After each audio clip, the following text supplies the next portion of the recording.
കവിയെ ആദരപൂർവ്വം ക്ഷണിക്കുന്നു. അൽഹംദുലില്ലാഹി റബ്ബിൽ ആലമീൻ. അല്ലാഹുമ്മ സ്വല്ലി അലാ മുഹമ്മദ് വഅലാ ആലി മുഹമ്മദ്. അമ്മാ ബഅദ്.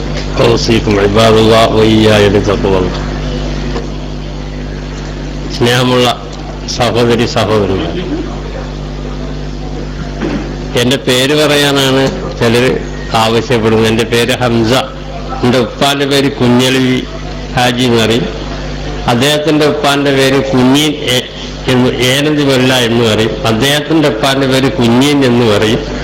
ഒക്കെ മൊല്ലവർഗങ്ങളായും കൊണ്ട് വന്നത്. അതിൽ ആ താവഴിയിൽ നിന്നും മാറി വന്നത് ഞാനാണ്. പക്ഷേ പിന്നീട് അത് ആ പഴയ താവഴിയിലേക്ക് തന്നെ പോവുകയാണോ എന്ന് എനിക്ക് സംശയിക്കേണ്ടി വന്നിരിക്കുന്നു എന്നുള്ള കാര്യം പിന്നീട് ഞാൻ നിങ്ങളോട് ഉണർത്താം. ഇപ്പോൾ ഞാൻ പഠിച്ചിട്ടുള്ളത് മണ്ണാറക്കാടിൻ്റെ പരിസരത്തും പിന്നെ ഉള്ള ദർശനം, അതുപോലെ വേറെ അകന്ന സ്ഥലത്തുള്ള ദർശനം, കുറെ സ്ഥലത്തും ദർശനം നടക്കുകയും ബാക്കിയതിൽ പോയി 2-3 കൊല്ലം പഠിക്കുകയും ഹദീസ് പഠിക്കാനായി മാത്രം ശൈഖ് ഹസനത്തിനെ കൊണ്ട് ബുഖാരി വന്നാൻ വേണ്ടി മാത്രം 1 കൊല്ലം കൂടുതൽ ബാക്കിയതിൽ താമസിക്കുമ്പോൾ ഒക്കെ ചെയ്ത ഒരു വ്യക്തിയാണ്. അതിൻ്റെ ശേഷം പിന്നെ ജോലി ചെയ്തു.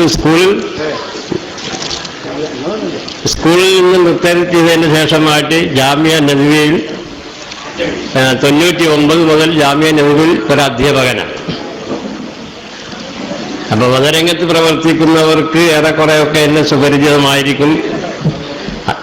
ഞാൻ ഒരു പ്രാസംഗികനായ നിലക്ക് പ്രസംഗിക്കാൻ വേണ്ടി നടക്കാറില്ല. അതുകൊണ്ട് സാധാരണക്കാരിൽ കൂടുതൽ ആൾക്കാർക്കും എന്നെ അറിയുകയുമില്ല. ഞാൻ ഇപ്പൊ നിങ്ങളുടെ മുമ്പാകെ നിന്നിട്ടുള്ളത് ചില കാര്യങ്ങൾ നിങ്ങൾ ഉണർത്താൻ വേണ്ടിയാണ്. കാര്യമായ പ്രശ്നങ്ങൾ മുഴുവനും നമ്മളെ സെക്രട്ടറി അബ്ദുറഹ്മാൻ സലഫി വിവരിച്ചിരുന്നു. ഇനി ബാക്കിയുള്ള കാര്യങ്ങൾ വിവരിക്കാൻ ഇവിടെ പ്രാസംഗന്മാരായ യുവ പണ്ഡിതന്മാരുണ്ട്. എനിക്ക് പറയാനുള്ള അതിപ്രധാനമായ ഒരു കാര്യം, ഈ പണ്ഡിതന്മാർ ചർച്ച ചെയ്യുന്ന ചില കാര്യങ്ങൾ, ആ ചർച്ച ചെയ്യാനുള്ള ചില 1-2 സഭകൾ നമ്മളുടെ കേരളത്തിനുണ്ട്. ഒന്ന് ഫത്വ ബോർഡ് എന്നും മറ്റൊന്ന് ദൗറ എന്നും പറഞ്ഞ് 2 മേഖലകളുണ്ട്. പണ്ഡിതന്മാർക്ക് ഭിന്നാഭിപ്രായമുള്ള കാര്യങ്ങൾ അവിടെ വെച്ചിട്ടാണ് നമ്മൾ ചർച്ച ചെയ്യാറുള്ളത്. ദൗർഭാഗ്യമെന്ന് പറയട്ടെ, കുറച്ചു കാലമായിട്ട് ഞാൻ മനസ്സിലാക്കുന്നത് സംഘടനയെ കേരളമിന് സലഫ് എന്ന് പറഞ്ഞുകൊണ്ട് ഈ ഹംബലി മദ്ഹബിന്റെ തൊഴുത്തിൽ കൊണ്ടുപോയി കെട്ടാൻ വേണ്ടി ഒരു വിഭാഗം ആൾക്കാർ ശ്രമിക്കാൻ തുടങ്ങിയിട്ട് കുറച്ച് കൊല്ലമായി. ആ ഹംബലി മസലകളുമായി യോജിപ്പുള്ള കാര്യങ്ങൾ ഫത്വാ ബോർഡിലേക്ക് പല ഭാഗത്തുനിന്ന് ചോദ്യങ്ങൾ ഉന്നയിക്കുകയും അങ്ങനെ അവരുദ്ദേശിക്കുന്ന നിലക്കുള്ള മറുപടികൾ ഫത്വാ ബോർഡിൽ നിന്ന് ലഭിക്കുന്നില്ല എങ്കിൽ ആ ഫത്വകൾ വെളിച്ചം കാണാതെ പോവുകയും ചെയ്തിരുന്നു എന്നുള്ളത്. അതിനൊരു മാറ്റം വന്നത് ഐദി തങ്ങൾ രംഗത്ത് ഫത്വാ ബോർഡിന്റെ ചെയർമാനായതിന് ശേഷമാണ്. അപ്പൊ ഞാൻ ഈ പറഞ്ഞത് എന്താണ് എന്ന് വെച്ചാൽ, ഈ ഹംബലി മദ്ഹബ് ഇവിടെ പ്രചരിപ്പിക്കുക, അതിന് സലഫ് എന്ന പേരും ഉപയോഗിച്ച് അതിൽ ഇവിടെ വ്യാപകമായിട്ട് പ്രചരിപ്പിക്കുവാനുള്ള ഒരു ശ്രമം കുറച്ച് കക്ഷികൾ നടത്തിക്കൊണ്ടിരിക്കുന്നു എന്നുള്ളത്. അതിന് കേരളമിന്റെ തലപ്പത്തുള്ള തലമുതിർന്ന പണ്ഡിതന്മാർ ഞങ്ങളാരും മുഖല്ലിദുകളല്ല, ഒരു പ്രത്യേക മദ്ഹബിനെ തഖ്ലീദ് ചെയ്യുന്നവരല്ല. നമ്മൾക്ക് കേരള നേതൃത്വത്തിൽ മുജാഹിദീൻ സ്വീകരിച്ചു പോരുന്നത് അള്ളാഹുവിൻ്റെ കിതാബായ ഖുർആൻ, മുഹമ്മദ് നബി സല്ലല്ലാഹു അലൈഹി വസല്ലം തങ്ങളിൽ നിന്ന് സ്ഥിരപ്പെട്ട ഹദീസുകളും അതിനോട് ഏത് മദ്ഹബ് യോജിക്കുന്നുവോ അതൊക്കെ നമ്മൾ പറയും. ശക്തിപ്പെടുത്താൻ വേണ്ടി, നമ്മളുടെ വാദത്തെ ശക്തിപ്പെടുത്താൻ വേണ്ടി ഈതായ നിലയ്ക്ക് നാം അത് അവരുടെ അക്വാലുകൾ, അവരുടെ കേൾവികളും കൗലുകളും നമ്മൾ ഉദ്ധരിക്കാറുണ്ട്. അതല്ലാതെ ഏതെങ്കിലും ഒരു പ്രത്യേക മദ്ഹബ്, ഒരു ഹംബലി മദ്ഹബോ അതല്ലെങ്കിൽ ഷാഫി മദ്ഹബോ അതല്ലെങ്കിൽ മാലിക്കി മദ്ഹബിൻ്റെയോ അല്ലെങ്കിൽ ഒരു അൽബാനി മദ്ഹബിൻ്റെയോ ആ മദ്ഹബിലുള്ള പല, അപ്പൊ ഇതിവിടെ നടപ്പിൽ ഹംബലി മദ്ഹബിന് ഊന്നൽ നൽകി ഇവിടെ ഒരു ഹംബലീകരണം നടത്താൻ വേണ്ടി ശ്രമിച്ച ഈ ശ്രമം ഇത് പല രംഗത്തും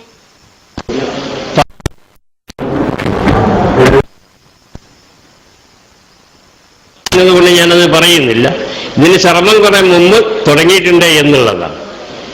ഏതാവട്ടെ, ഇപ്പോ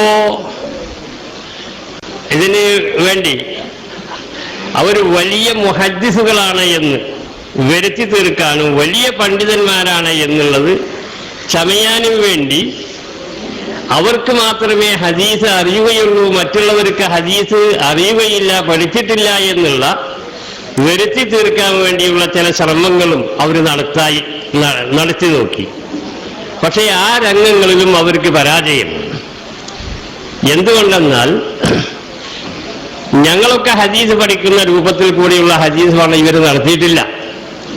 ഇവര് മദീന യൂണിവേഴ്സിറ്റിയിൽ പോയി 4-5 കൊല്ലം ഹദീസ് പഠിച്ചു. ആകപ്പാടെ പഠിക്കുന്ന ഹദീസ് എത്രയാന്ന് വെച്ചാൽ 1000 ഹദീസ് താഴെയാണ് അവർ പഠിച്ചിട്ടുള്ളത്. ഇവരുടെ ഏറ്റവും വലിയ വിവരം, വലിയ മുഹദ്ദിസുകളുടെ വിവരം അതാണ്. ഉസൂൽ ഹദീസ് ആണെങ്കിൽ കാര്യമായിട്ട് അറിയുകയുമില്ല. അതുകൊണ്ട് തന്നെ ഹദീസുകൾ ഏത് നിലയ്ക്ക് കൈകാര്യം ചെയ്യണം എന്നുള്ള കാര്യവും ഇവർക്ക് അറിയുകയില്ല. ഇത് പല രംഗങ്ങളിലും ഫത്വാ ബോർഡിലും ദൗറകളിലും ഒക്കെ നമ്മൾക്ക് അനുഭവപ്പെട്ട കുറെ കാര്യങ്ങളാണ്.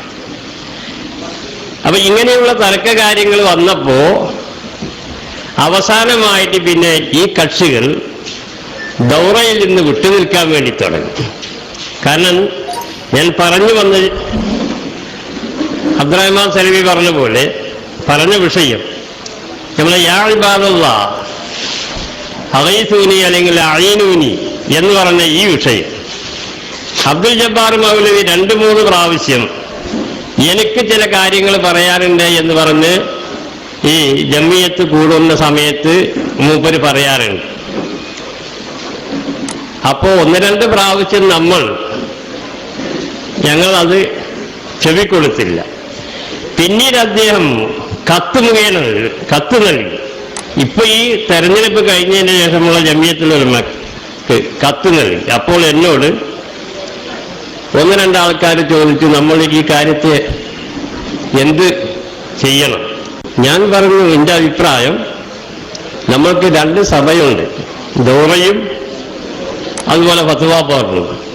ഈ ജമിയത്തുൽ ഉലമയുടെ മെമ്പർമാർ കുറെ ആൾക്കാരുണ്ട്, ഇങ്ങനെ പൊതുജനങ്ങളെ പോലെ. അവരെ ഇടയിൽ ഇത് ചർച്ച ചെയ്യപ്പെടേണ്ടുന്ന ഒരു കാര്യമല്ല.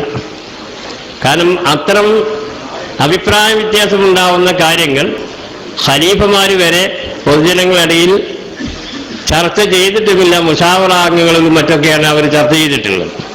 അപ്പം അതുകൊണ്ട് നിങ്ങളൊരു കാര്യം ചെയ്യുക, ദൗറ വിളിക്കും, ഈ പറയപ്പെട്ട കക്ഷികൾക്കൊക്കെ കത്തും കൊടുക്കും എന്ന് പറഞ്ഞു. അങ്ങനെയാണ് ദൗറ വിളിച്ചത്. ഈ ദൗറ എന്ന് പറയുമ്പോൾ നിങ്ങൾ മനസ്സിലാക്കേണ്ടത്, തർക്കപ്രശ്നങ്ങൾ അത് നമ്മളുടെ പണ്ഡിതന്മാരുടെ ഇടയിലാണെങ്കിലും എല്ലാം നമ്മളും ഖുറാഫി പണ്ഡിതന്മാരുമായിട്ടുള്ള അഭിപ്രായ വ്യത്യാസങ്ങളോ അതല്ലെങ്കിൽ വാദപ്രതിവാദങ്ങളോ ഇങ്ങനെയുള്ള കാര്യങ്ങൾ വരുമ്പോൾ പണ്ഡിതന്മാർ ഒറ്റപ്പെട്ട അഭിപ്രായം പറയാതിരിക്കാൻ വേണ്ടി കൂട്ടായ ചർച്ച ചെയ്ത് രൂപപ്പെടുത്തിയെടുത്ത അഭിപ്രായം പറയാൻ വേണ്ടിയുള്ള ഒരു വേദിയാണ്. ഈ വേദിയിൽ അബ്ദുൽ ജബ്ബാർ മൗലവിയാണ് വിഷയം അവതരിപ്പിക്കുന്നത്. അദ്ദേഹത്തിന് പറയാനുള്ള എല്ലാ വാദങ്ങളും പറയാനുള്ള എല്ലാ സമയങ്ങളും ധാരാളം സമയം അദ്ദേഹത്തിന് കൊടുത്തു. നേരത്തെ സലഫി പറഞ്ഞ പോലെ അമ്പലക്കടവിന് മറുപടിയായി കൊണ്ടിട്ട് എഴുതിയിൽ വന്ന അബദ്ധമാണ്, മലക്കുകളും ജിന്നും ഒന്നും എനിക്ക് മുറാദുണ്ടായിരുന്നില്ല എന്നൊക്കെ മൂപ്പര് പറഞ്ഞു. ഇതൊക്കെ പറഞ്ഞാലും മൂപ്പര് എന്ത് ചെയ്യുന്നു? മൂപ്പര് പറയപ്പെട്ട കാര്യത്തെ ന്യായീകരിച്ചുകൊണ്ട് മൂപ്പർ വിഷയം അവതരിപ്പിച്ചു. അദ്ദേഹത്തിന് വേണ്ടെന്ന് അത്ര സമയം കൊടുത്തു. അദ്ദേഹത്തിന്റെ വിഷയം അവതരണം കഴിഞ്ഞതിന് ശേഷം ഞാനും അദ്ദേഹവും തൊട്ടാണ് ഇരിക്കുന്നത്. ഞാൻ വിഷയം അവതരിപ്പിക്കാൻ വേണ്ടി ഞാൻ എഴുന്നേൽക്കുകയും ഞാൻ വിഷയം അവതരിപ്പിക്കുകയും ചെയ്തു. അദ്ദേഹം പറയപ്പെട്ട വിഷയത്തിന് അതിൽ ഒരുപാട് അപാകതകളുണ്ട്, അത് ശിർക്കാണ് എന്ന് പറഞ്ഞിട്ട് ഖുർആനും ഖുർആനിന്റെ വ്യാഖ്യാനമായ ഹദീസും പണ്ഡിതന്മാരുടെ അഭിപ്രായങ്ങളും ഒക്കെ ഞാൻ പറഞ്ഞു. അതിനുശേഷം പിന്നീട് കായക്കൊടി ഹനീഫ നമ്മുടെ സദസ്സിനുണ്ട്, അങ്ങനെ പലവരും പറഞ്ഞു. അതിന് ശേഷം സലഫി നീച്ചിട്ട് ചോദിച്ചു ഓരോരുത്തരോടും വ്യക്തിപരമായിട്ട്, നിങ്ങളുടെ അഭിപ്രായം ഇതിലെന്ത്? എല്ലാവരും പറഞ്ഞു ശിർക്കാണ്, ഒന്ന് രണ്ടാൾക്കാരെ ഹറാമാണ് എന്ന് പറഞ്ഞു.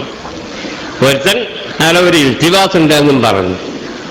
അപ്പോ 99% ആൾക്കാർ അല്ലെങ്കിൽ 90% കൂടുതൽ ആൾക്കാർ ഇത് ശിർക്കാണ് എന്നുള്ള അഭിപ്രായം തന്നെ.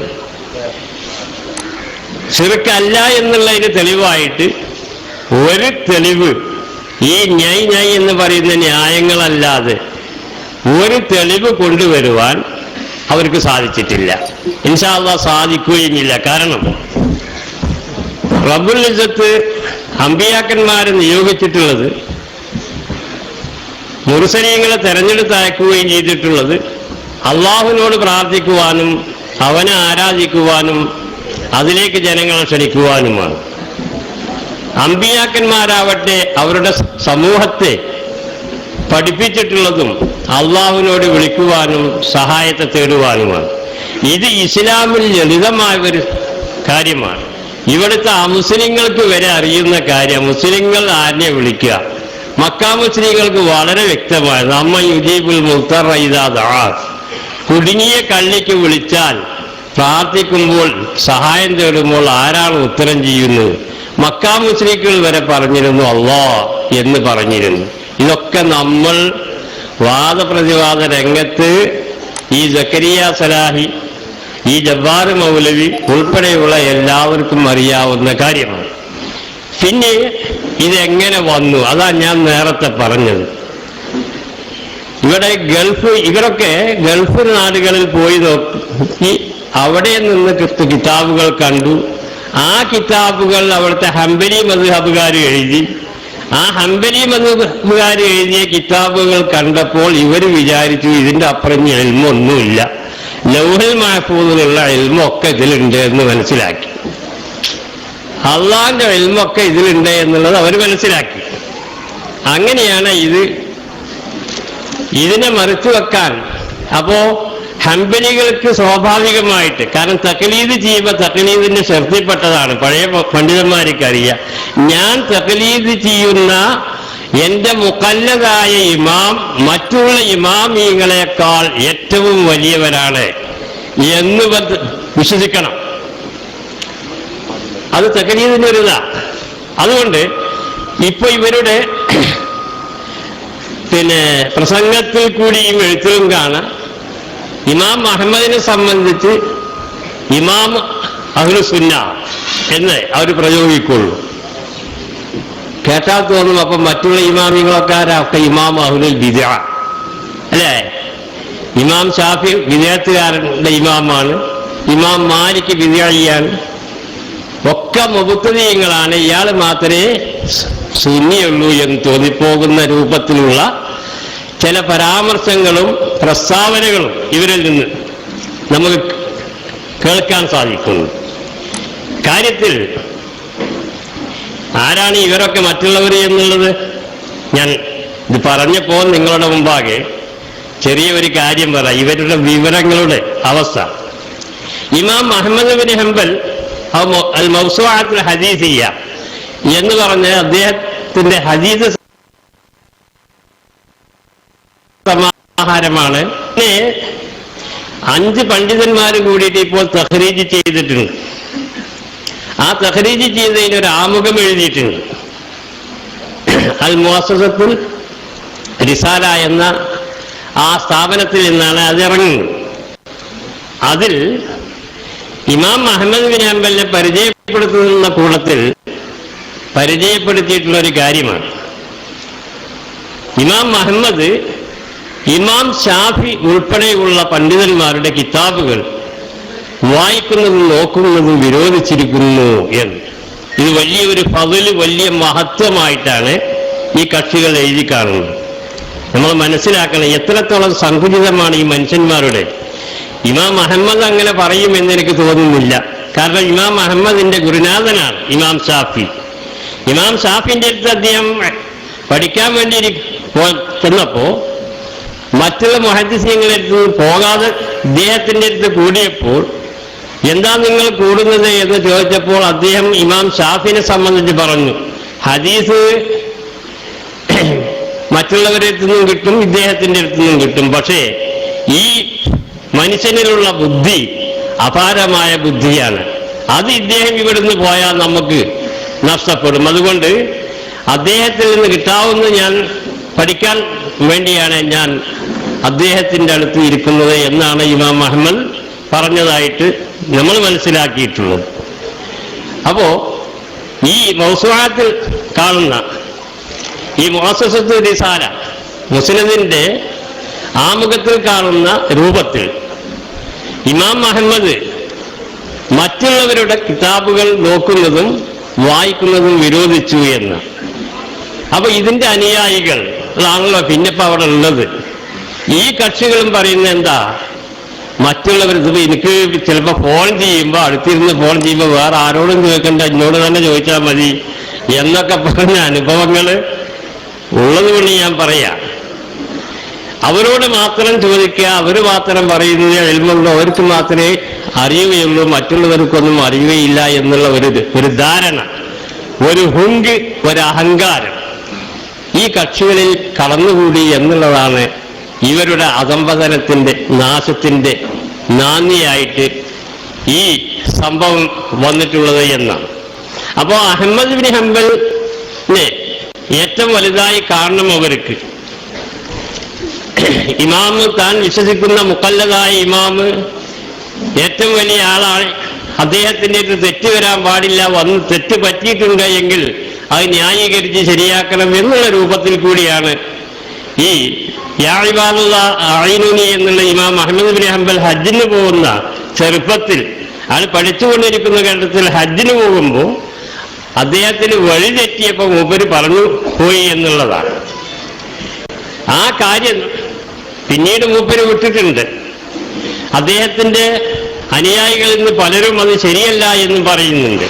ഏതാവട്ടെ, ഇവർക്ക് പുതിയ ഹംബലികൾ, കേരളത്തിലുള്ള പുതിയ ഹംബലികൾക്ക് അതിന്റെ പിന്നാലെ പോയി ഒരു ഗ്രൂപ്പീസും ഇവിടെ സംഘടനയിൽ ഉണ്ടാക്കൽ ആവശ്യമായി വന്നു എന്നുള്ളതാണ്.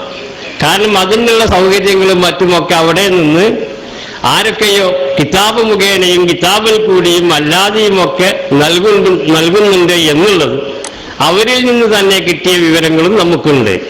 ഏതാവട്ടെ, ഞാൻ അധികം പറയാൻ ഉദ്ദേശിക്കുന്നില്ല. അപ്പോ ഈ ദൗറയിൽ കൂടി ഈ വിഷയം ശിർക്കാണ് എന്നുള്ളത് കേരള നേതൃത്വത്തിൽ, പിന്നെ ജമിയത്തുൽ ഉലമ ഇവിടെ ഒരു പ്രത്യേക ഇമാമിനോടും പ്രത്യേക ഉത്തരവാദിത്വം ഇല്ലാത്തത് കൊണ്ട് തെളിവുകളുടെ അടിസ്ഥാനത്തിൽ മാത്രം നോക്കി അത് ശിർക്കാണ് എന്ന് പറഞ്ഞു. അത് ശിർക്കല്ല എന്ന് സ്ഥാപിക്കുവാൻ ഇവരെ കൊണ്ട് ആയത്തിന്റെ അടിസ്ഥാനത്തിലോ ഹദീസിന്റെ അടിസ്ഥാനത്തിലോ ഖിയാമത്ത് നാൾ വരെ സാധിക്കുകയുമില്ല എന്നുള്ള കാര്യം ഉറപ്പാണ്. കാരണം ഞങ്ങൾ അവരെ വെല്ലുവിളിക്കാം, അവർ വലിയ പണ്ഡിതന്മാരാണെന്നാണല്ലോ പറയുന്നത്. അള്ളാഹുവിന്റെ ഖുർആനിന്റെയും മുഹമ്മദ് നബിന്റെ ഹദീസിന്റെയും അടിസ്ഥാനത്തിൽ പൂർവികരായ സലഫു സാലിഹീങ്ങൾ, നിങ്ങൾ പറയുന്ന സലഫികളല്ല, നിങ്ങൾ പറയുന്ന സലഫികളെ ഹംബലി സലഫികളാണ്. ഹംബലി സലഫികൾ മാത്രമല്ല സലഫുകളുള്ളത്. സലഫു സാലിഹീങ്ങൾ 3 നൂറ്റാണ്ടിൽ കഴിഞ്ഞു പോയ ആ സലഫു സാലിഹീങ്ങളിൽ ആരെങ്കിലും അള്ളാഹുവിന്റെ പുറത്ത് അള്ളാഹു അല്ലാത്തവരോട് വിജനമായ സ്ഥലത്തോ ജനങ്ങൾ ഉള്ള സ്ഥലത്തോ സമുദ്രത്തിലോ അതല്ലെങ്കിൽ കരയിലോ വായുവിലോ എവിടെ നിന്നും അള്ളാഹു അല്ലാത്തവരെ വിളിച്ചു പ്രാർത്ഥിക്കാമെന്നുള്ളതിന് വല്ല തെളിവും ഈ പുതിയ ഹംബലികൾക്ക് ഖുർആനിൽ നിന്നോ ഹദീസിൽ നിന്നോ കാണിച്ചു തരുവാൻ സാധിക്കുമോ? ഒരിക്കലും സാധിക്കുകയില്ല. അല്ല, ചോദിക്കുക തന്നെ. ചോദിക്കുക എന്നത് ഞാൻ ആ സന്ദർഭത്തിൽ ചോദിച്ചൊരു കാര്യം നിങ്ങളോട് ഉണർത്തുകയാണ്. സഹായം പ്രാർത്ഥനയും സഹായം ചോദിക്കലും രണ്ടാണെന്ന് പറഞ്ഞപ്പോൾ പടച്ചവനെ എന്റെ ദോഷം നീ പുറത്തു തരണമേ എന്ന് പറഞ്ഞാൽ ഇതെന്താണ്? അത് പ്രാർത്ഥനയാണ്. പടച്ചവനെ എനിക്ക് വിഷമമുണ്ട്, പിന്നെ എന്റെ ആവശ്യം നീ പൂർത്തീകരിച്ച് കൊണ്ട എന്ന് അള്ളാഹുവിനോട് ചോദിച്ചു. അല്ലാഹുമ്മ ഇന്നി അസ്അലുക്കൽ അഫ്വ വൽ ആഫിയ, ഞാൻ ആഫിയത്തിൽ പിന്നെ സുഖവും പടച്ചവനെ എന്നോട് ഞാൻ ചോദിക്കുന്നു എന്ന് പറഞ്ഞു. ഇത് അള്ളാഹുവിനോട് ചോദിക്കുമ്പോൾ ഈ സുആലും ഈ പ്രാർത്ഥനയും തമ്മിൽ എന്താ വ്യത്യാസം? അത് രണ്ടും പ്രാർത്ഥന തന്നെയാണ്. എന്തുകൊണ്ടാണത് രണ്ടും പ്രാർത്ഥനയായത്? അപ്പോൾ അതിനുത്തരമില്ല, അതിന് മറുപടിയില്ല. കാരണം നമ്മളെ മുന്നിൽ കാണുന്ന ഹവാസുകൾക്ക്, പഞ്ചേന്ദ്രിയങ്ങൾക്ക് അറിയപ്പെടുന്ന മനസ്സിലാക്കപ്പെടുന്ന വസ്തുക്കളോടോ വ്യക്തികളോടോ സാധനത്തിനോടോ ഒരു മനുഷ്യൻ നമ്മളുടെ മുന്നിലിരിക്കുന്ന ഒരു മനുഷ്യനോട് ഇന്നത് എനിക്ക് വേണമെന്ന് പറഞ്ഞാൽ അത് സുആലാണ്, അതിന് ശിർക്കില്ല. പക്ഷെ അയാളുടെ കഴിവിന്റെ അതീതമായ ഒന്ന്, എന്റെ രോഗം നിങ്ങൾ മാറ്റിത്തരണമേ എന്ന് പറഞ്ഞാലോ, നമ്മളെ മുന്നിലിരിക്കുന്ന ഒരാളോട് എന്റെ മുറാദുകൾ നിങ്ങൾ ഹാസിലാക്കി തരണമേ എന്ന് പറഞ്ഞാലോ, എങ്ങനെ അയാളിലില്ലാത്ത കഴിവിൽ കൂടി അയാൾ ഉദ്ദേശങ്ങൾ സഫലീകരിച്ച് തരണമേ എന്ന് പ്രാർത്ഥിച്ചാലോ അത് ശിർക്കാണ്. ഒരേ ഒരു വ്യക്തിയോട് പ്രാർത്ഥിക്കുന്നത് ശിർക്കും ചോദിക്കുന്നത് ജായിസുമാണ്. ഇതുപോലെയാണോ ജിന്നിനോടുള്ളത്? എവിടെയാണ് ഇവിടെ ജിന്നുള്ളത്? ഇവിടെ ജിന്നുണ്ട് എന്നുള്ളതിന് എന്താണ് തെളിവ്? മാസവുമായ പ്രവാചകൻ പറഞ്ഞോ എന്റെ ഒപ്പം നിങ്ങൾ ഇരിക്കുന്നിടത്ത് കൂടെയൊക്കെ ജിന്നുകളുണ്ട്, മലക്കുകളുണ്ട് എന്ന്?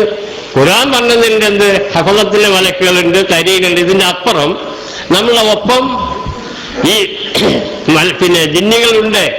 ആ ജിന്നുകൾ നിങ്ങളെ സഹായിക്കും. ഒന്നാമത്തെ ഈ ചങ്ങാതിമാര് മനസ്സിലാക്കില്ല, യാ അറബിയിൽ പറയുന്ന യാ എന്നുള്ള ഈ ഹർഫ് ഇതാരെ വിളിക്കാൻ ഉപയോഗിക്കുന്നു? അടുത്തുള്ളവരെ വിളിക്കാനാ? യാ എന്നുള്ളത് കുറച്ച് അകലുള്ള ആൾക്കാരെ വിളിക്കാനല്ലേ ഉപയോഗിക്കുന്നു. അതുവരെ നെഹവിന്റെ ഈ നിദായിന്റെ ഹർഫുകൾ എന്തിനൊക്കെ ഉപയോഗിക്കുന്നു, അതിൽ ഏതൊക്കെ എന്നുള്ള വരെ കൃത്യമായി മനസ്സിലാക്കാത്ത ഒരു വിഭാഗം പണ്ഡിതന്മാർ വലിയ പാണ്ഡിത്യം തമ്മിൽ കേരള മുസ്ലിങ്ങളെ വഞ്ചിക്കാൻ വേണ്ടി ശ്രമിച്ചുകൊണ്ടിരിക്കുന്ന ഒരവസ്ഥയാണ് ഇത് എന്ന് നിങ്ങൾ മനസ്സിലാക്കണം. അപ്പൊ അതിന് പുതിയ പുതിയ വിഷയങ്ങളിടാം. ഒന്ന് റുഖിയ ശറഇയ്യ, മന്ത്രം. പോലെ ഹദീസിൽ വന്ന കുറെ കാര്യങ്ങളുണ്ട്. അപ്പൊ ഇതൊക്കെ നമ്മൾ മറച്ചു വെച്ചിരിക്കുകയായിരുന്നു എന്നാണ് അവരെ ആരോപിക്കുന്നത് എന്ന് തോന്നുന്നു. എന്നാൽ അവർ തന്നെ KM മൗലവിയും അതുപോലെ മുഹമ്മദ് അമാനി മൗലവിയും ഈ രംഗത്ത് എഴുതപ്പെട്ട കാര്യങ്ങൾ അവർ തന്നെ എടുത്ത് ഉദ്ധരിക്കുമ്പോൾ നമ്മളും അവരെ യോജിക്കുന്ന ഒരു കാര്യമാണ്. ഇത് കേരള മുസ്ലിങ്ങളുടെ മുജാഹിദ് നേതാക്കന്മാരായ പണ്ഡിതന്മാർ നിഷേധിക്കാത്തതും അംഗീകരിച്ചതും പ്രാവർത്തികമാക്കേണ്ടവർക്ക് പ്രാവർത്തികമാക്കാവുന്നതുമാണ് എന്നുള്ളത് അംഗീകരിച്ച ഒരു കാര്യമാണ്. അപ്പൊ ഇപ്പോൾ ഇത് എന്താണ് ഈ നിലയ്ക്ക് ഒരു വലിയ പ്രചാരം? ഇപ്പൊ ഞാൻ 90ന്റെ മുമ്പ് സൗദി അറേബ്യയിൽ ഹജ്ജിന് പോയ സമയത്ത് അവിടുത്തെ ഈ പുസ്തകശാലകളിൽ കൂടി ഒക്കെ കയറി ഇറങ്ങിയിട്ടുണ്ട്. 2004 പോയി, അന്നും ഈ നിലക്കില്ല. ഇപ്പോ ഈ കഴിഞ്ഞ കൊല്ലം നോമ്പിന് ഏത്തുകാഫിനൊക്കെ പിന്നെ വേണ്ടി പോയി ഇങ്ങനെ അവിടെ പുസ്തകശാലയിൽ കൂടി കയറി നോക്കുമ്പോൾ എന്താ, ചെറിയ ചെറിയ ഒരുപാട് ഗ്രന്ഥങ്ങൾ ഒക്കെ റുഖിയ. ഈ റുഖിയയുമായി ബന്ധപ്പെട്ടുള്ള ഒരുപാട് ഗ്രന്ഥങ്ങൾ ഞാനും വാങ്ങി. ഒരു 10-200 റിയാൽ എന്ന് പറഞ്ഞാൽ 2,000 രൂപയുടെ പുസ്തകം ഞാനും വാങ്ങിക്കൊണ്ടുവന്നു. കാരണം നമുക്കിതൊന്ന് മനസ്സിലാക്കാനുള്ള ഇവർ പറയുന്നത് എന്തൊക്കെയാണ് എന്നുള്ളത്. അപ്പോ ഞാൻ സ്വയം ഒരു നിഗമനത്തിലെത്തിയതാ. ഈ ഗൾഫ് യുദ്ധം നടന്നപ്പോ ഈ ജൂത പിന്നെ ക്രിസ്ത്യൻ പട്ടാളം, അമേരിക്കൻ പട്ടാളം, ബ്രിട്ടൻ പട്ടാളം, അവരുടെ സഖ്യകക്ഷികൾ ഒക്കെ ക്രിസ്ത്യാനികളും ജൂതന്മാരും ഇവരൊക്കെ പാടെ ഈ അറേബ്യൻ നാട്ടിൽ വന്നപ്പോൾ അവരഴിച്ചുവിട്ട ചില ഭൂതങ്ങളിൽപ്പെട്ടതാണ് ഈ സംഭവം എന്നാണ് ഞാൻ മനസ്സിലാക്കുന്നത്. കാരണം റസൂലിന്റെ കാലത്ത് ഉണ്ടായിരുന്നു, റസൂൽ മദീനയിൽ ചെല്ലുമ്പോൾ ഈ വക കാര്യങ്ങളൊക്കെ ഉണ്ടായിരുന്നു. അവരൊക്കെ സഹാബിമാർ ഇസ്ലാം മതം സ്വീകരിച്ചതിന്റെ ശേഷം അബൂബക്കർ സിദ്ദീഖിന്റെ ഒപ്പോ അല്ലെങ്കിൽ ഉസ്മാന്റെ ഒപ്പോ അലിന്റെ ഒപ്പോ അല്ലെങ്കിൽ തൽഹത്തിന്റെ ഒപ്പോ ഇവരുടെ ഒപ്പം ഒന്നും എന്തില്ല, ഈ വക ജിന്നും പിശാചും ആരും കൂടിയിട്ടില്ല. പിന്നെ വളരെ അപൂർവമായിട്ട് ഉസ്മാൻ ബിൻ അബുൽ ആസി എന്ന് പറഞ്ഞ ഒരു സഹാബിന്റെ പിന്നാലെ കൂടി എന്നുള്ളതാണ്. ആ പിന്നാലെ കൂടി എന്നുള്ളതിന്റെ കോലം നിങ്ങൾ പറയണം. അത് തെറ്റിദ്ധരിപ്പിക്കാൻ വേണ്ടിയിട്ട് അവര് ഉപയോഗിക്കുന്ന ഉപയോഗം ഇത് സക്കരിയ സലാഹി പിന്നെ ജമിയത്തിന് കൊടുത്ത ഒരു പ്രബന്ധം, ഈ വിഷയമായി കൊടുത്ത പ്രബന്ധത്തിന്റെ കോപ്പിയാണ്. ഈ സദസ്സിൽ പണ്ഡിതന്മാരുണ്ടായിരിക്കും എന്ന് ഞാൻ മനസ്സിലാക്കും, എനിക്ക് ഉറപ്പാണ്. ഇവിടെ ഒരു ഹദീസ് ഉസ്മാൻ ബിൻ അബുൽ ആസിൽ നിന്ന് കൊടുക്കുന്നതിന് അർത്ഥം അദ്ദേഹം കൊടുക്കുന്നത് ഞാൻ ഒന്ന് വിവരിച്ചു തരാം. ഇദ്ദേഹം അർത്ഥം അറിയാത്തവനല്ല, സക്കരിയ സലാഹിക്ക് അർത്ഥം അറിയും. പക്ഷെ ഈ നിലക്ക് കൊടുത്തത് എന്താണ്?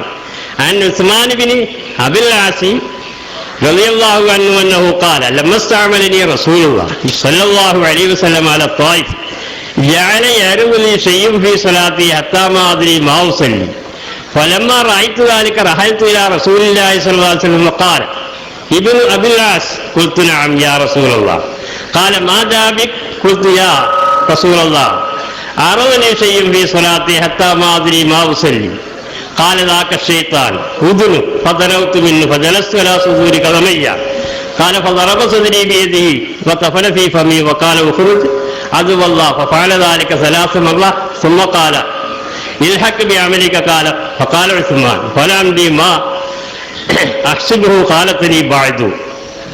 ഇതിന്റെ അർത്ഥം അദ്ദേഹം കൊടുക്കുന്ന ഞാൻ വായിക്കും.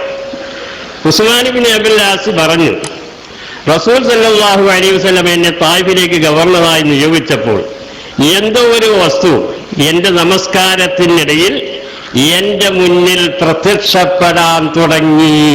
അത് മനസ്സിലാക്കണം. ഞാൻ നിസ്കരിച്ചുകൊണ്ടിരിക്കുമ്പോൾ എന്റെ മുന്നിൽ എന്തോ ഒരു സാധനം മുന്നിൽ പ്രത്യക്ഷപ്പെടാൻ തുടങ്ങി.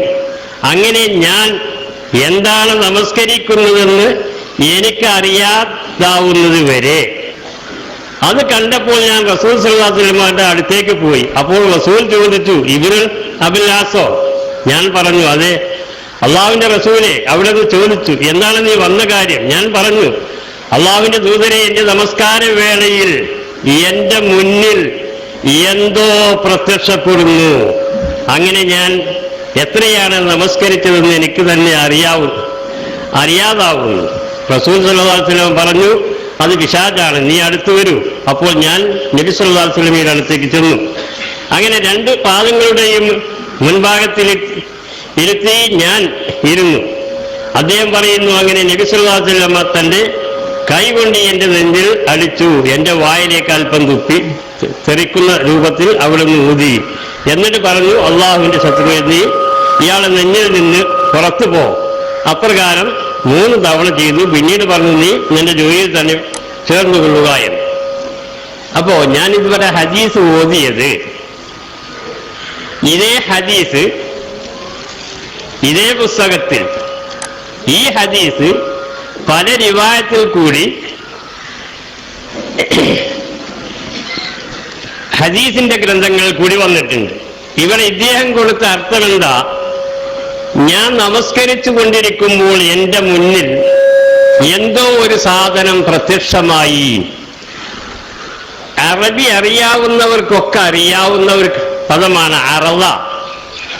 അറള ലഹു എന്ന് പറഞ്ഞാൽ ലഹറ ലഹു വകശഫ എന്നും, അറള ലഹു മാനിയുൻ തടസ്സം നേരിട്ടു എന്നും 2 അർത്ഥത്തിൽ ഉപയോഗിക്കുന്ന ഒരു പദമാണ്. വെളിവായി എന്ന് ഉപയോഗിക്കാം, തടസ്സം നേരിട്ടു, തടഞ്ഞു എന്നുള്ള അർത്ഥത്തിലും ഉപയോഗിക്കാം. ഈ രണ്ട് അർത്ഥത്തിൽ നിന്ന് ഏതർത്ഥമാണ് ഈ ഹദീസിന് വന്നിട്ടുള്ളത് എന്നുള്ളത് ഇദ്ദേഹം തന്നെ പിന്നെ ഈ ഹദീസിന്റെ മറ്റൊരു തരീഖിൽ കൂടി അൻ അബിൽ അലായി അന്ന ഉസ്മാൻ ബിൻ അബിൽ ആസ് അന്നഹു ശകാ ഇലാ റസൂലുള്ളാഹി വജൻ യജിദുഹു ഫീ ജസദിഹി മുദാസന വഖാല റസൂലുള്ളാഹി ലഅ യദക الذي تعلم من جسدك وقل بسم الله ثلاثة وقل 7 مرات. വേറൊരു റിവായത്തിൽ ഉസ്മാൻ ബിൻ അബിൽ ആസി അത്തൻ നബി സല്ലല്ലാഹു അലൈഹി വസല്ലം ഖാല യാ റസൂലുള്ളാഹി ഇന്ന ശൈത്താന ഖദ് ഹാല ബൈനി വബൈന സ്വലാത്തി. എന്റെയും എന്റെ നമസ്കാരത്തിന്റെയും ഇടയിൽ പിശാച് മറയിട്ടിരിക്കുന്നു. യുലബിസുഹ, അതിനെ തൽബീസാക്കുന്നതായിട്ട് എത്രയാണ് ഞാൻ നിസ്കരിക്കുന്നത് എന്നറിയുന്നില്ല എന്ന്. അപ്പോ പിശാച് ഇവിടെ അബുൽ ആസിനെ കൊണ്ട് ഉസ്മാൻ ബിൻ അബുൽ ആസിനെ കൊണ്ട് ഇപ്പൊ എന്താണ്, എത്രയാണ് നമസ്കരിക്കുന്നത് എന്ന് അദ്ദേഹത്തിന് അറിയുന്നില്ല എന്ന്. മറ്റൊരു റിവായത്തിൽ ശകൗതു ഇലാ റസൂലില്ല നിസിയാനുൽ ഖുർആൻ, ഞാൻ ഖുർആൻ ഓതൽ മറക്കുന്നു. അപ്പൊ നബി എന്റെ നെഞ്ഞിൽ അടിച്ചു എന്ന്. അപ്പോ തൽബീസാണ് ഇവിടെ. നിസ്കരിക്കുമ്പോൾ എത്രയാണ് നമസ്കരിച്ചത്, ഞാൻ എന്തൊക്കെയാണ് ഇപ്പൊ ഈ റക്കായത്തിൽ കഴിഞ്ഞ റക്കായത്തിൽ ഓതിയത് എന്നുള്ളത് മറന്നു പോകുന്നു. ഇങ്ങനത്തെ ഒരു സംഭവമാണ് ഈ ഹദീസിൽ പറഞ്ഞിട്ടുള്ളത്. കാരണം ഹദീസുകളുടെ മഖറജ് ഒന്നാണ്. 3-4 തരീഖ് മൂപ്പര് തന്നെ കൊടുത്തിട്ടുണ്ട്. എല്ലാ തരീഖുകളുടെയും മഖറജ് ഒന്നാണ്. അപ്പോൾ ഹദീസിനെ ഹദീസ് കൊണ്ട് വ്യാഖ്യാനിക്കണം. സ്വന്തം നിലയ്ക്ക് വ്യാഖ്യാനം നൽകിയാൽ ഉണ്ടാവുന്ന അപകടമാണ്. എന്താണ് ഇവിടെ അദ്ദേഹം പറഞ്ഞത്? എനിക്ക് നിസ്കാരത്തിൽ എന്റെ മുന്നിൽ എന്തോ ഒന്ന് പ്രത്യക്ഷപ്പെടാൻ വേണ്ടി തുടങ്ങി. സുബ്ഹാന ജല്ല ജലാലു, നിങ്ങൾ മനസ്സിലാക്കണം, പടച്ചവൻ പറഞ്ഞു ഇന്നഹു യറാക്കും ഹുവ വഖബീലുഹു മിൻ ഹൈസു ലാ തറൗനഹും. ശൈത്താൻ ഇബ്ലീസ് എന്നുള്ള ഈ വർഗത്തെ ഇന്നഹു യറാക്കും ഹുവ വഖബീലുഹു, അവനും അവന്റെ വർഗവും നിങ്ങളെ ഇങ്ങോട്ട് കാണും. മിൻ ഹൈസു ലാ തറൗനഹും, നിങ്ങൾ അവരെ അങ്ങോട്ട് കാണൂല.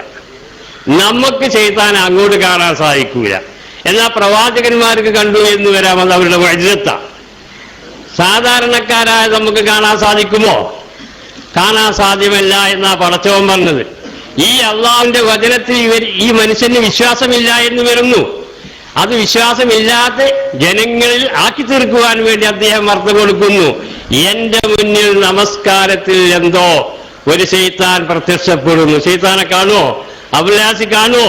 കണ്ടിട്ടില്ല. അബുലാസി എന്ന് പറഞ്ഞു മറ്റേ ഹദീസിന്റെ റിവായത്തുകളിൽ കൂടി നിസ്കാരത്തെ തെൽബീസാക്കുകയാണ്, ഖിറാത്തിന്റെ കാര്യത്തിൽ എന്നെ തെൽബീസാക്കുകയാണ്.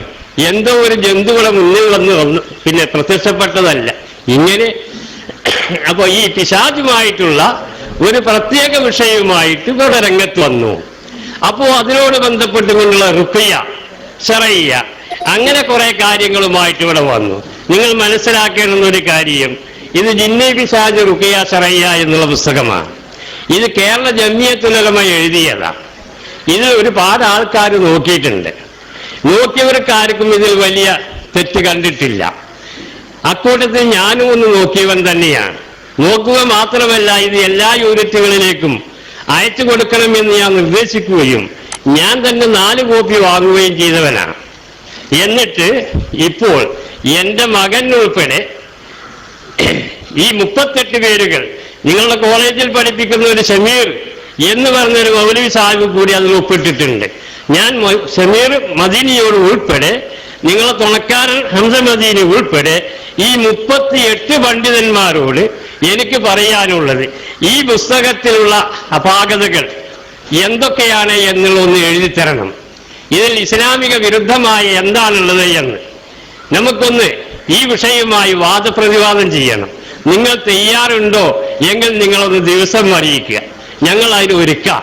ഇതിന് നോക്കിയ ഞങ്ങൾ ഈ പുസ്തകത്തിൽ ഇസ്ലാമിന് വിരുദ്ധമായ കാര്യങ്ങൾ എന്തൊക്കെയാണ് എന്നുള്ളത് നിങ്ങൾ അടയാളപ്പെടുത്തുകയും അത് എഴുതി ഞങ്ങളെ അറിയിക്കുകയും ചെയ്തിട്ട് നമുക്ക് ഒരു ദിവസത്തിൽ സംഘടിച്ചുകൊണ്ട് ഇതുപോലെ ഒക്കെ നിങ്ങൾ ഒരുപാട് കേരളത്തിന്റെ അകത്തും പുറത്തും പിന്നെ സൗദി അറേബ്യയിൽ കൂടിയും ഗൾഫിൽ കൂടിയും ഒക്കെ പിന്നെ ജമിയത്തുൽ ഉലമ ഇറക്കിയ പുസ്തകം മുഴുവനും അബദ്ധമാണ്, അപകടങ്ങൾ നിറഞ്ഞതാണ് എന്ന് നിങ്ങൾ പ്രചരിപ്പിച്ചിട്ടുണ്ട്. ഈ വിഷയത്തിൽ ഒരു വാദപ്രതിവാദം സംഘടിപ്പിക്കുക. ഇതിൽ ഏതൊക്കെയാണ് ഇസ്ലാമിക വിരുദ്ധമായത് എന്നുള്ളത് നിങ്ങൾ ഞങ്ങളുടെ മുമ്പാകെ തെളിയിക്കുക. എന്നിട്ട് ഈ ചർച്ച ലോകത്തിന്റെ എല്ലാ ഭാഗത്തേക്കും നമുക്ക് കാസറ്റുകളിൽ ഒന്ന് വിതരണം ചെയ്യണം.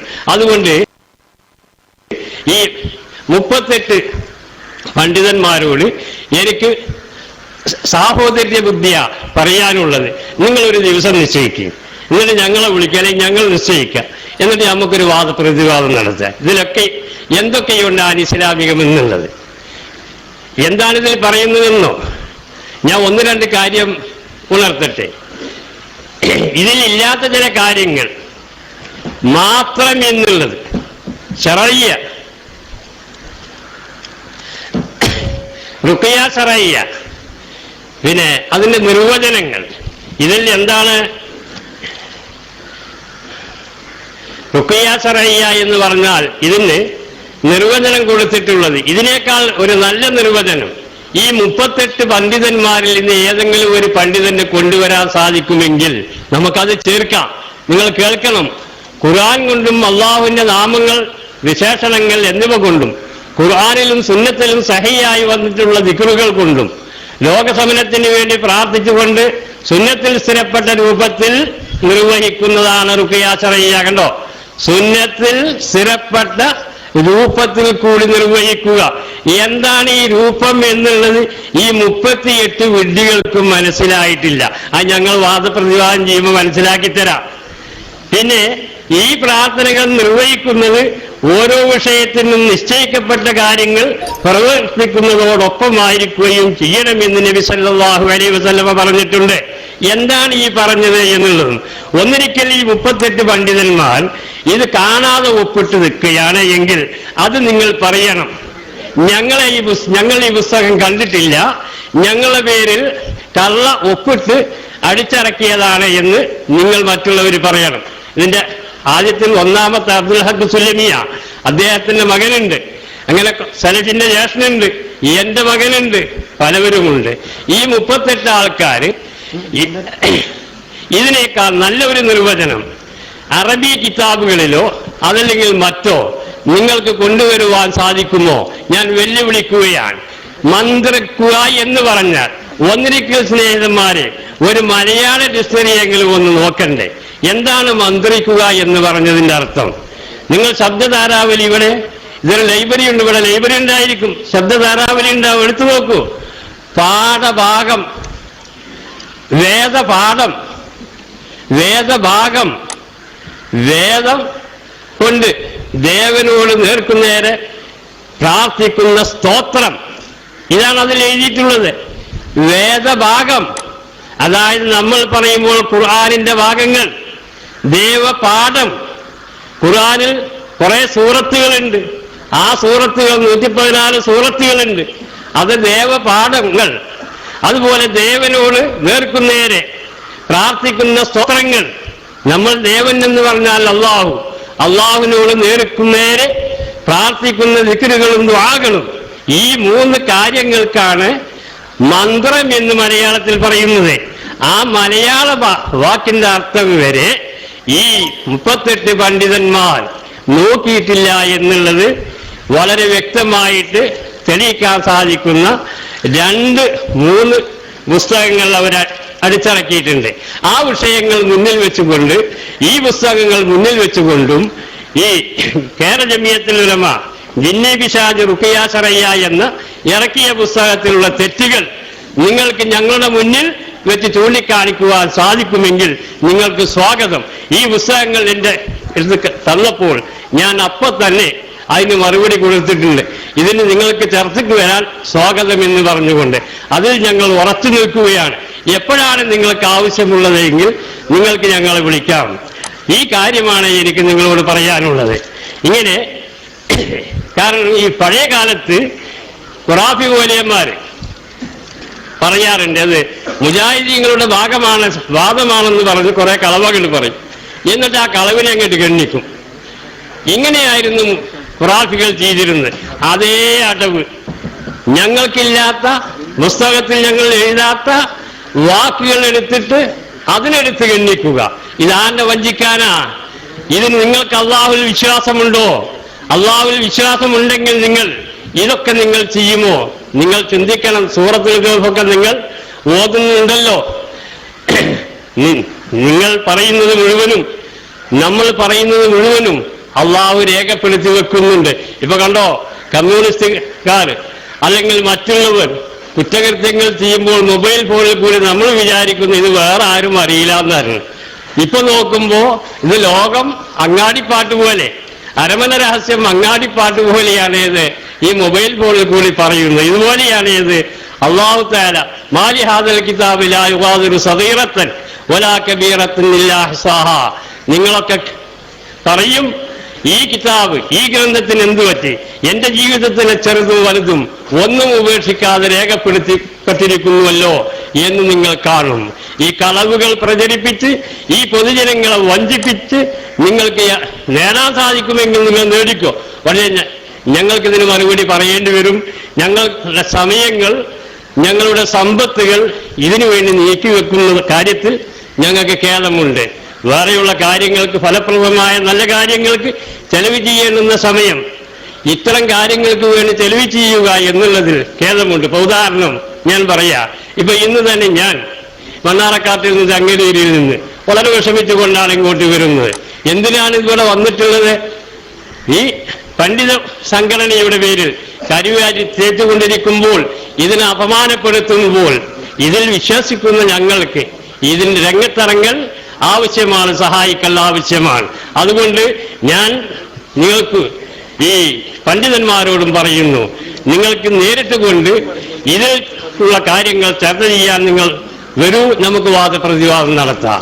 അതല്ലെങ്കിൽ നിങ്ങൾ കളവ് പ്രചരണങ്ങൾ നിർത്തി നിങ്ങൾ ഷഹാദത്ത് കലിമ ചൊല്ലി നിങ്ങൾ അള്ളാഹുവിൽ വിശ്വസിക്കൂ. ഞാൻ എൻ്റെ മകനോട് ഉൾപ്പെടെ പറഞ്ഞു, വലാ തമൂതുന്ന ഇല്ലാ വഅൻതും മുസ്ലിമൂൻ.